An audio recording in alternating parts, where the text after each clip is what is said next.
मित्रांनो, कर्नाटकातील गदग येथे एका 14 वर्षाच्या मुलाला ज्याचं नाव प्रज्वल आहे आणि त्याची आई गंगवा यांना त्यांच्या घरासाठी खोदकाम करत असताना दागिने, सोन्याचे दागिने, सोन्याची नाणी आणि इतर ऐवज सापडला, जो त्यांनी प्रामाणिकपणे स्थानिक सरकारकडे सुपूर्द केला. म्हणजे जे कोणी तहसीलदार किंवा तिथले महसूल विभागाचे प्रमुख असतील आणि त्यांच्या या इमानदारीचं सर्व स्तरातून कौतुक होत आहे. अशी घटना तुम्ही कधी पूर्वी ऐकली आहे, पाहिले आहे? आपण हे अनेक वेळा पाहतो, की जमिनीखाली जे धन पुरलेलं आहे, ते कुठं बाहेर काही खोदकाम चालू असताना दिसून आल्यावर लोकं त्याला ताब्यात घेतात आणि मग त्याला वाचा फुटते आणि ते पोलिसांकरवी किंवा स्थानिक महसूल करवी ते ताब्यात घेतलं जातं. परंतु ही जी घटना आहे, ही या घटनेमुळे सर्व स्तरातून या मुलाचं आणि त्याच्या आईचं कौतुक होत आहे. आता ह्या हा ही जी ही मुलगा आणि त्याची आई आहे, ते अत्यंत गरीब घरातले आहे आणि ते मजूर म्हणून काम करत होते आणि त्यांच्या घरासाठी त्यांना जमीन खोदायची होती. 5 फूट जमीन खोदल्यानंतर त्यांना म्हणजे टिकाव असेल, पहार असेल, त्याने खोदत असताना त्यांनी एका भांड्यावर त्या टिकावचा घाव बसला आणि तिथे टणकन असा आवाज आला आणि तिथे खोदकाम केल्यानंतर त्यांना तिथे पितळी घडा मिळाला. म्हणजे आपण जे म्हणतो घडा असेल किंवा एक छोटंसं भांडं आणि त्याच्यामध्ये हे सगळे दागिने आहेत, जी गुप्त संपत्ती आहे, ती त्यांना प्राप्त झाली. आता हा जो 14 वर्षाचा मुलगा आहे, त्याचं नाव आहे प्रज्वल बसवराज रेड्डी आणि त्याच्या ह्या प्रामाणिकपणा किंवा त्याने हा शोध घेतल्यानंतर त्याचं नाव सर्वतोमुखी झालेलं आहे. आता हे जे सामान त्यांना सापडलं त्याच्यामध्ये 466 ग्रॅम हे सोन्याचे दागिने आहेत आणि 634 ग्रॅम हे कॉपर म्हणजे ज्याला आपण पितळ म्हणतो, ते पितळेचे कलात्मक कलाकुसरीच्या अशा वस्तू आहेत.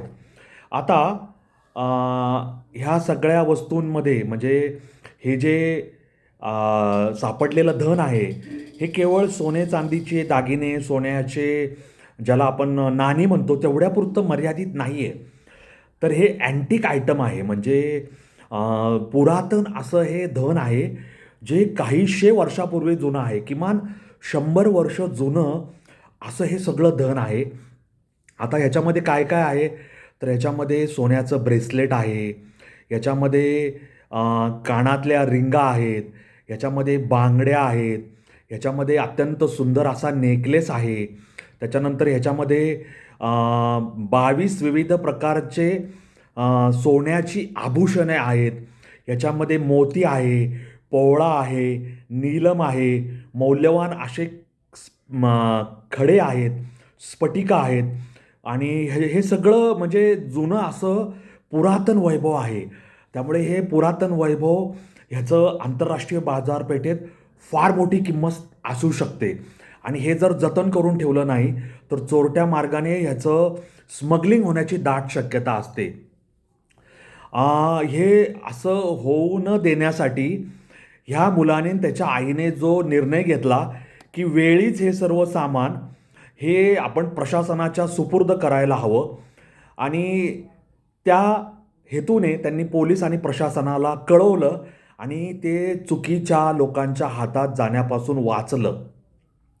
आता कर्नाटकातील गदग या भागातील लकुंडी नावाचं जे परिसर आहे, गाव आहे, तिथं ही सगळी घटना घडलेली आहे आणि ही घटना कर्नाटक राज्याचे जे मुख्यमंत्री, उपमुख्यमंत्री आहेत त्यांच्या कानापर्यंत गेली आणि त्यांनी ह्या प्रज्वल जो 8व्या इयत्तेत शिकतो त्याचं मन भरून कौतुक केलं, मनःपूत कौतुक केलं आणि कर्नाटकचे जे मुख्यमंत्री आहेत सिद्धरामय्या आणि कायदे मंत्री आहेत HK पाटील यांनी प्रज्वलचं कौतुक केलं आणि त्यांनी सांगितलं, की आम्ही प्रज्वलला हे जे गुप्तधन सापडलेलं आहे, त्या गुप्तधना गुप्तधन सापडल्याची जी किंमत असेल त्याच्या 20% इतकी रक्कम बक्षीस म्हणून जे काही कायदा आणि नियमानुसार देता येईल तेवढे आम्ही त्याला जरूर देण्याचा प्रयत्न करू. आणि त्याच्यानंतर त्यांनी पुढं कौतुक करताना असंही म्हणलं की हे जे धन सापडले ते अमूल्य आहे, पण त्याच्यापेक्षाही अमूल्य असं आहे की प्रज्वलने जी इमानदारी आणि निष्ठा दाखवली आणि त्याच्या मनात कुठलाही वाईट विचार आला नाही, ते जास्त महत्त्वाचं आहे आणि ते सर्वांनी अनुकरणीय आहे. आणि त्यांनी पुढं हेही सांगितलं की प्रज्वलच्या शिक्षणाचा सगळा खर्च आम्ही करू त्याला योग्य तो सगळा सहाय्य देण्याचा प्रयत्न करू आणि याबाबत आम्ही कॅबिनेटमध्ये योग्य तो निर्णय घेऊ.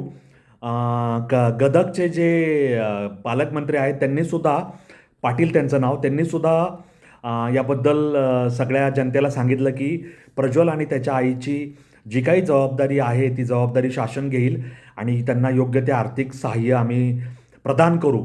आणि प्रज्वलच्या आईने म्हणजे गंगवाने सांगितलं की आम्हाला काही आर्थिक मदत करता आली तर करा, माझ्या मुलाचं शिक्षण पूर्ण झाल्यावर त्याला सरकारी नोकरी द्या आणि आम्हाला हे घर बांधायचे तर ती घर बांधायला ती जागा आम्हाला लवकर ताब्यात द्या. पण आता तिथं हे गुप्तधन सापडल्यामुळं तिथे पुरातत्व विभागाची लोक येऊन त्यांनी ती जागा ताब्यात घेऊन तिथं ते पुढं शोधकार्य सुरू केलेलं आहे.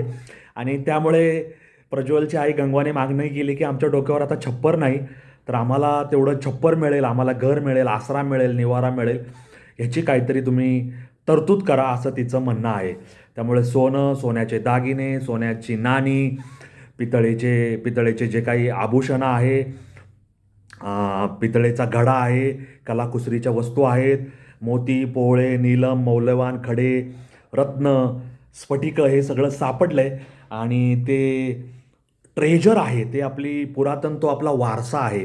अशा वस्तू सापडणं म्हणजे पुरातत्व खात्याला ती एक संधी असते की त्यांनी इतिहासात डोकावून पाहावं, इतिहासात डोकावून शोध घ्यावा. त्या नाणी कोणी पाडली, कधी पाडली, दागिने कुठल्या काळातील आहे, कुठल्या राजाने, कुठल्या समाजाने घडवले, कधी घडवले, त्याच्यातून काही इतिहासाचे दुवे, इतिहासाचा काही माग घेता येतो आहे का, असा कामासाठी हे सगळं पुरातन जे धनसंचय आहे, पुरातन जे आपली संपत्ती आहे जी सापडली जमिनीखाली, त्याचा उपयोग होतो. तेव्हा प्रज्वलचं, त्याची आई गंगवाचं आपण कौतुक करूया, अभिनंदन करूया. आणि कर्नाटक शासनाने जो निर्णय घेतला आहे त्या गुप्तधनाचं संरक्षण करून त्याच्यातून नवीन काही ऐतिहासिक माहिती शोधता येते आहे का, तर त्यांचाही निर्णयाला आपण समर्थन देऊया.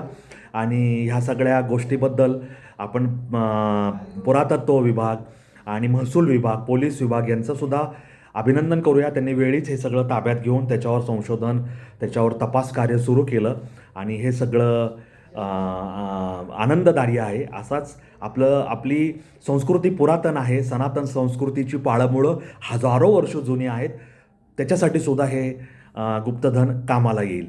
तुम्हाला ह्याबद्दल काय वाटतं मला कॉमेंट बॉक्समध्ये लिहून जरूर कळवा.